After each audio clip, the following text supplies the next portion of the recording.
Hey, what's up everybody? I am back! And this time I'll be doing my first impressions on Closers Online. And it's right now, my first impression is based on the Japanese server because it's so damn hard to get into the Korean server and all that, right? But I managed to get my hands on the Japanese server, and the closed beta just ended like yesterday. Actually, it just ended not too long ago. Hopefully I can get to play again. It was my time there was pretty nice actually. I enjoyed what I see so far. Some things is ups and downs, and probably some things I don't like and stuff like that. So hopefully stick around for the whole thing. So let's jump right into it. Alright, how the game looks. I think the game looks pretty nice actually. Yeah, I would really say that the game looks pretty nice. I mean, if you really like anime, all that 2D goodness, I would really say this game looks pretty nice actually. It's just that the only problem with this game, the way it looks, is that especially when you go up close to the character, you can see that the texture quality is pretty bad actually. It looks really low texture, so I wouldn't say that it's really nice when you go up close. When it goes like right now, when you go to like in the distance, like you see right now in the gameplay, it looks really nice actually. It looks very fancy. The effects are pretty cool. The way the visual effects especially, it looks really nice. Probably I would say the only thing that really disturbs me the most is how the characters move around the map, I would say. Because as you can see, the characters can only look in the left or to the right. So there's no way the characters actually are made to a way that they can look upwards or downwards, like how you can see like Rusty Hearts or all that kind of games in the similar genre. So especially when you're running, because this is a side scroller, right? So it feels like it's kind of odd when you're running upwards but you're gliding all the way up, so it looks kind of odd for me, and it's quite disturbing to a certain extent, but I'm pretty sure eventually you got used to it because that's what I did, so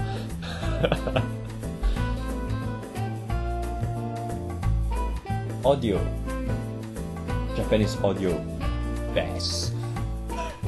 There's nothing else I can say. The background music is really nice to listen to. The battles, the battle whole BGM town login screen is really nice. But the one thing that I really do enjoy the most is definitely the voice acting. The Japanese voice actors and actresses, they are fucking awesome.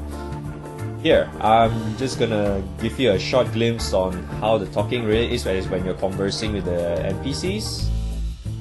Take a look. まあね、聞くところによると結構難しいみたいよ。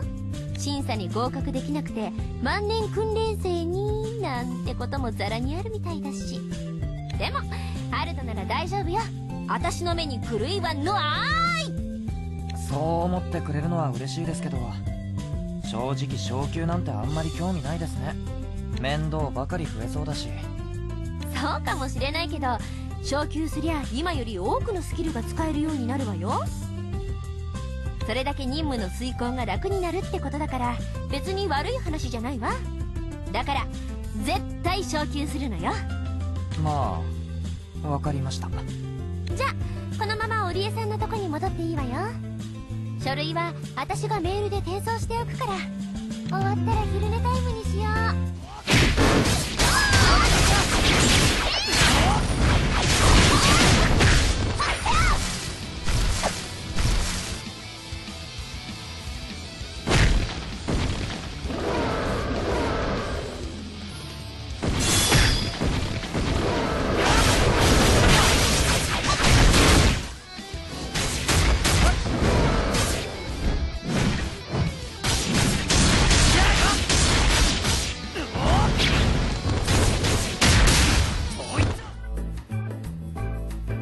Alright, so how the game works. I played this game 100% on the controller.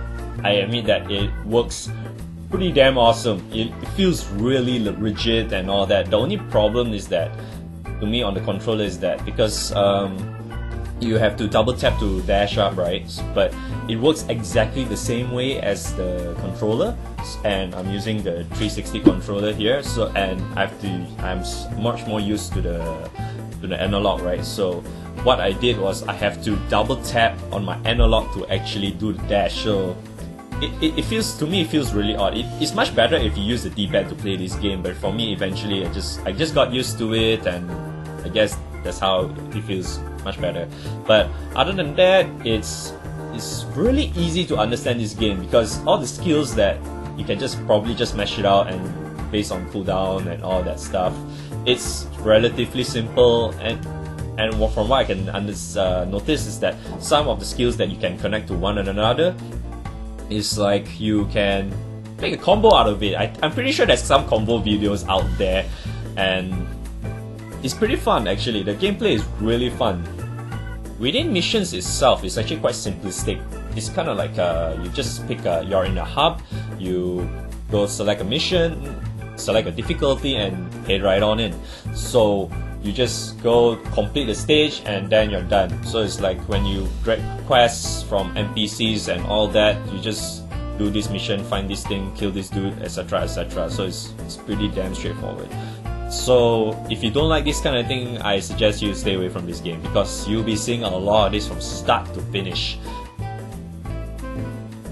Gear leveling, what can I say? It reminds me a hell lot of PSO2. I am dead fucking serious. This game reminds me so much of PSO2, how it works, the leveling up your gear, swapping out your stats and all that. Because what I can see is that you want to maximize your current weapon to like +10 or whatnot, right? It's like once you reach to like +4, there's a chance to go back to 0, or just don't decline. It doesn't go down, or it just goes down by 1, stuff like that. So to get to +10, it's quite a bitch. And the higher you level your selected item, the more expensive it is. So it's really, how would I say, it really requires you to have shit tons of money, or you must be filthy rich to really maximize your gear like crazy, especially when you reach to like endgame or whatnot. Other than that, right, it's not just the weapons itself. You can also reroll your skills, as in all the little extra stats that is embedded in your gear. So like say maybe extra certain amount of percentage to your weapon, extra damage, extra HP, extra MP, all that good stuff. So what I've learned is that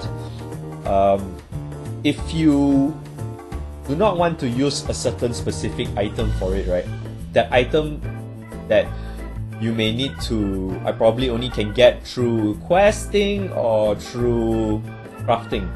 So this specific item is needed if you want to reroll a specific stats. Let's say you got 3 stats in your current weapon, and you only want to roll 1. So you need one of these crafted item, which I have no idea what the hell is it called, but yeah, you need one of it. So if you want to put 2, you need 2 of them. But if you select all of them, all 3 of them, you do not require this crafted item or this item, special item, whatever. So that is the thing that you may need to pay attention to, or hopefully that you get really lucky and all that stuff. If you like say probably you get very good stats, like because each stats also has like a certain tier, like from D all the way to S. So if you can get like the S is probably the highest roll or stuff like that. Okay, time for the biggest part of the game, I would say, because swagging up your characters is, I mean, for most people it will be like the best thing in the world, right? Because you have to keep in mind that every time when you create a character, right, all the characters are all preset already. There is no way you can change the hair, change the eyes, change your whatever stuff. Those things, there's no way you can change because it's already preset for you. The only thing that you can change is to get different kinds of hairstyles and whatnot through in-game. Probably you can do questing stuff, but obviously you have to buy through real cash. So cash shop is one of the biggest thing in this game, because you'll be probably spending a lot of money on it if you really want it. But another downside I would say on this is because the costumes, the aesthetics, it has stats in them. I am not fucking joking. I am dead serious. There's stats in these costumes. To put it simply, it's pay to win. That's what I can tell. Because some stats, I would say, after throwing like some money, which the closed beta already provided. So I was testing all the costumes.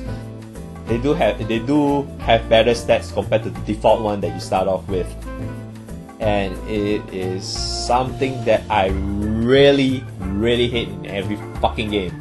Because to me, aesthetics, it should be just aesthetics, like how you see in Dota 2, League of Legends, and all those games you see everywhere. Like, you just buy a costume, it should just stay as a costume. It should not change any part of your gameplay, like adding stats to your current character and all that stuff, because that is just fucking stupid. Because it just makes people just pay to win. There's all the stupid rich kids and all that stuff, you know. You get the idea, right? So yeah, that's one thing I really hate about this game, because of the aesthetics having stats and all that. So what do I think about this game? I did enjoy it. That's no doubt. I did enjoy my time playing this game. From entire closed beta, I did spend probably around 20 over hours, and so, despite playing by myself too. But if you really want to enjoy to the fullest, like every other MMO, you should play with friends. Yup, that's right. Playing alone is really dumb in MMO. Please don't do what I'm doing. But either way, I really did enjoy the experience. I mean, looking through, like, if I just look past this stats thing, all this pay to win crap, the gameplay, how the aesthetic looks, the combos, the skills, all that stuff, the visual effects, I think it's pretty fun. If you just like probably spend some time into it, it's quite nice. It's quite nice. It's worth. I would really say this game is worth to try out. But if you really want to go deep into the game, you probably need to throw a lot of money. But I don't know, this is just closed beta, right? So we'll see. I have no idea how the end game will look like, since I didn't play the real game itself, which is on the Korean server and all that. But we'll see. So that's about it. That ends my first impression of Dozers Online. Hope you enjoyed it. If you do like it, please be sure to subscribe. If you give it a like and share, you know, that really helps. And so till next time. Bye bye.